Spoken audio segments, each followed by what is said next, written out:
weeks later, I was still floating. Every stolen kiss, every whispered "I miss you" between schedules, every time his fingers tangled with mine under restaurant tables. I was addicted. But addiction has a way of turning into a noose. My phone rang while I was in front of the cafe I always go to. It was my best friend Lily calling me. She said, "We need to talk. Now." "What's wrong? Did something happen?" "Yes, something happened that could change everyone's life. So we need to meet and talk now." "Okay, where?" "This is a sensitive topic, so come to my house. I'm waiting." Lily was waiting for me in front of her apartment door, which made me even more scared. The first thing she did was drag me into her apartment and slam the door shut. She showed me a picture. Her eyes were about to pop out of their sockets with anger. My blood turned to ice. It was us, me and him. We were positioned against the window in his house. He was shirtless, holding me close with his strong arms wrapped around me. I was pressed back against the glass with my long dark hair falling around us. He was leaning down, kissing me while I had my arms around him. We were both lost in that intimate moment together. Lily's voice was a razor. "Tell me this is photoshopped." I couldn't breathe. Who took this? When? And how many people have seen it? I reached for the photo, but she snatched it back. "Do you have any idea what you've done? This isn't just some fling. This is Kim Jae-hyun. His company owns him. His fans worship him. And you're a nobody to them. Do you know what they'll do to you?" Who else has this? The real question is, who sold it?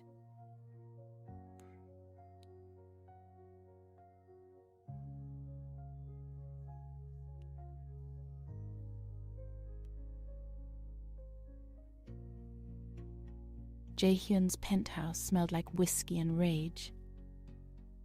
He paced like a caged animal, his manager's voice blasting through the speakerphone. "This is a disaster. The photo hasn't hit the public yet, but it's circulating in the wrong circles.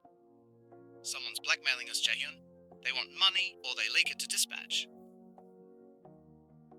I sat frozen on the couch, my stomach in knots. Blackmail?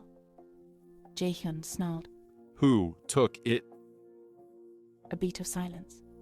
Then the manager said, "We think it was Yuri." The name hit me like a slap. Yuri, the sweet, bubbly stylist who'd helped me fix my dress that night. The one who'd smiled at me, handed me water, asked me if I'm okay.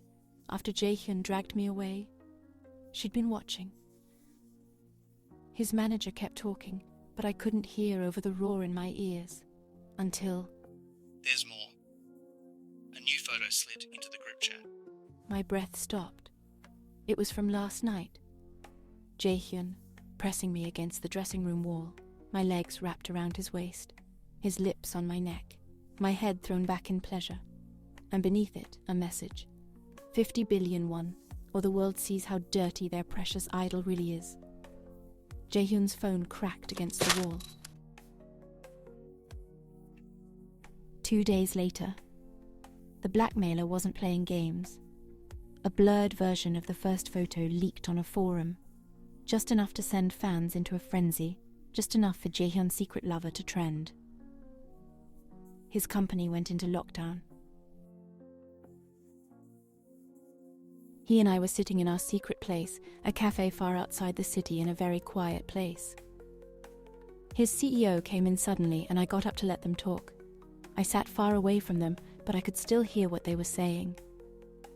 His CEO said, voice like steel, "We'll deny it. Say it's AI. Say it's a stalker. Also, the girl will disappear tonight. You know the rules, right?" "You're not touching her." "Then you choose. Her or your career." Silence. My heart shattered before he even spoke. Because I saw it. The flicker of hesitation in Jae-hyun's eyes.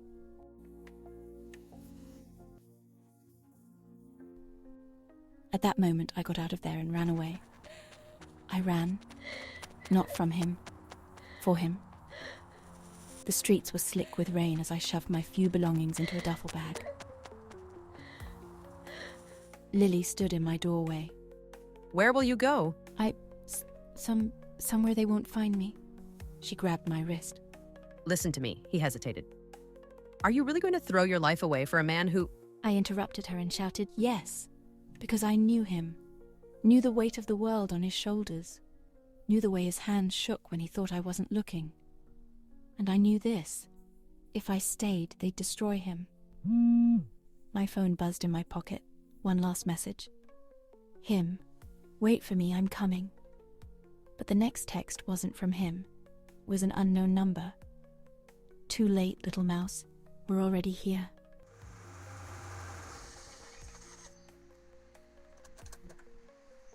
A car screeched outside my apartment. They'd found me.